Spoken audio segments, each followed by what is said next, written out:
Terima kasih Yang Mulia. Terima kasih Dr. Asmi yang telah hadir dalam sidang kedua. Kami sangat tertarik dengan penjelasan ahli yang disampaikan tadi bahwa suatu putusan itu lengkap dan mencapai kebenaran material sesuai dengan ketentuan pasal 197 KUHP. Itu adalah huruf A sampai dengan F, di mana titik yang krusial yang paling penting adalah pada huruf F, H, dan D. Yang ingin kami tanyakan kepada ahli untuk penegasan, jika di dalam putusan itu mempertimbangkan tentang kemampuan bertanggung jawab seorang pelaku, kemudian di sisi lain di situ juga ada pertimbangan yang bunyinya tidak diketemukan alasan-alasan pemaaf maupun alasan-alasan pembenar. Kami ingin pendapat ahli, apa sebenarnya maksud daripada ketika dalam putusan itu ternyata terhadap diri pelaku, diri terdakwa, tidak diketemukan alasan pemaaf maupun alasan pembenar. Mohon penjelasan. Mohon izin Yang Mulia, jika kita membaca dari hal tersebut, tentu selama dalam pemeriksaan dengan data yang ada, dengan berkas perkara yang pada waktu itu tidak ditemukan alasan-alasan pembenar maupun pemaaf, berarti orang itu bisa cakap untuk mempertanggungjawabkannya. Karena sebenarnya ada mempertimbangkan fakta, keadaan, alat bukti, hal memberatkan, hal meringankan dalam poin D tersebut. Itu adalah dalam konteks upaya hukum biasa. Saya kembali lagi ke konteks ini. Dalam kasus upaya hukum luar biasa, maka konstruksi gedung tadi akan dicek kembali dari pondasinya.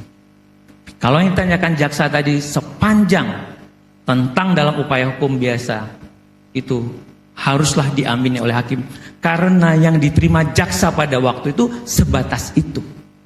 Yang diterima oleh hakim pada waktu itu yaitu seharusnya bumbunya rendang Yang Mulia, tapi yang dikirim cuman kira-kira capcay, dan capcaynya juga bukan 10, padahal kalau cap itu 10 sayur, ternyata tidak.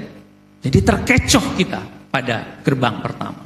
Jadi jaksa juga mungkin karena dikirimnya bahannya itu, dan hakim mengambil itu segala.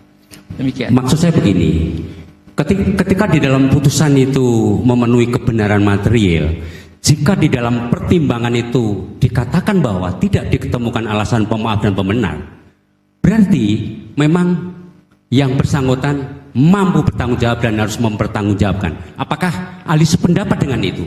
Kami tidak membahas tentang putusan saat ini, karena tadi kan ahli kan dihadirkan ahli.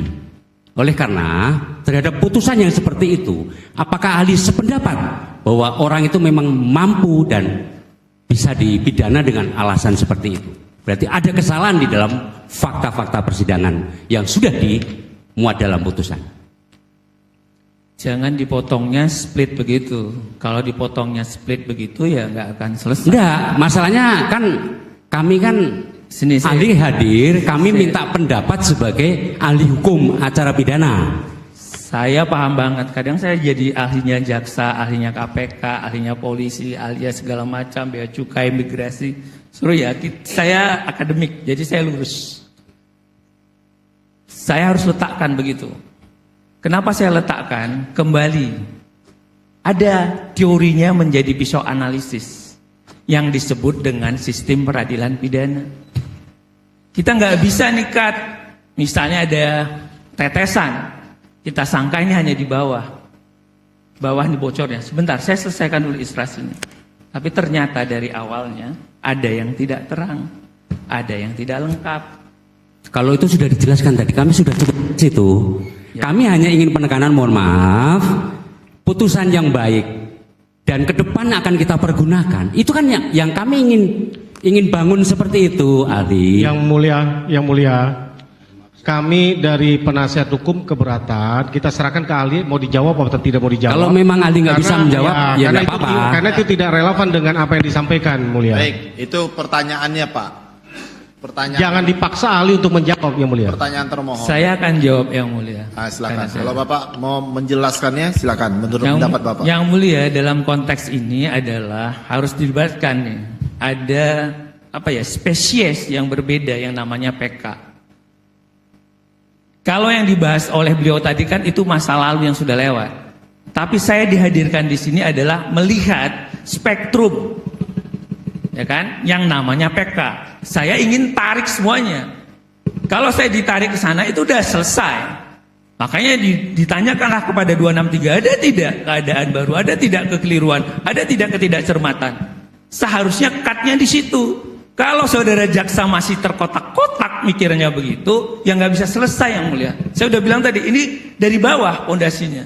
Karena sekolahnya itu namanya ada sistem peradilan pidana. Bekerjanya polisi, bekerjanya jaksa, bekerjanya hakim. Kalau di-cut aja seolah-olah adalah putusan hakim, itu namanya lempar badan. Gitu loh. Lempar badan ke hakim dong kalau begitu. Seharusnya ya dari bawah kita lihat. Supaya kita tahu di mana ini sumber masalahnya. Inilah gunanya forum PK tersebut.